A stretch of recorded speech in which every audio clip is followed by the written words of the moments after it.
How does it feel, John, though, to see them in a struggle for fourth place? Yeah, look, it's obviously it's not nice when you mention obviously some of the good times that I had at the club, but they have to focus on the challenge that they have ahead of them, because teams, other squads have improved, they've got better, they have to rise to that challenge.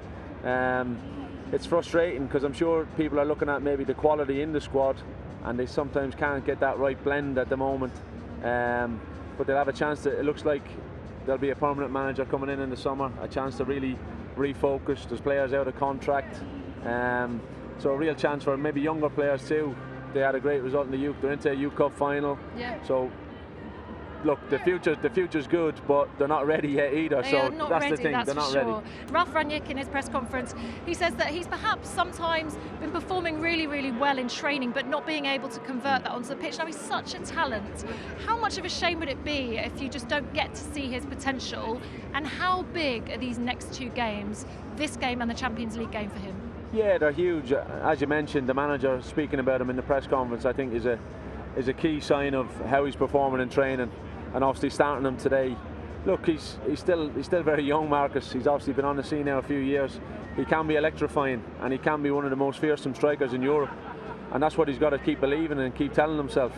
And if he does that today, linking up with Sancho, Ronaldo, I mean, the players that some players are missing, but there's still amazing quality. Fantastic. Yeah. Now, I'm expecting, hopefully, a really exciting game, because when you look at the attacking players on display, there are some phenomenal ones. In Tottenham as well, of course, Harry Kane closing in on the away records that Wayne Rooney currently holds of 93 goals, and Son as well has been excellent. What kind of a game are you expecting? Yeah, pretty much the same as from Tottenham. It'll be slightly different, obviously, when you watch them play against Manchester City compared to how they played against Everton. Against Manchester City, they really kind of stood back and counter-attacked, whereas they had a lot of domination against Everton. So I'll be thinking it'll be more so the latter, that they'll be hoping to catch United on their counter-attack with Son and Kane. But look, you have to say I've been impressed with Tottenham, how they've turned their season around, and Conte obviously takes a lot of credit with that. He's gone with that favoured 5-3-2 or 3-5-2, whatever you'd like to call it, and it's worked well for them. But you also have great players too, Son and Kane in particular. Like they fit into any team in the Premier League. Just finally from you, we spoke about Rangnick at the beginning and how there'll be a new manager in the summer. How unsettling do you think that is for some of the players? Because if they have a bit of a bad performance, perhaps it doesn't really matter if you've got a new manager to come and impress. Yeah, look, it can be the case, but I'd be saying to the players today, look, it's what you play football for. This is your season now. It could be these two next games for you.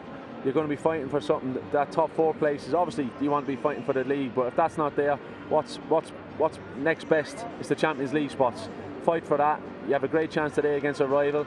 Yeah, Arsenal have a slight advantage now with the games in hand, but you can put pressure on Arsenal by winning today. They play tomorrow, and then obviously you have a Champions League game to look forward to. It's huge.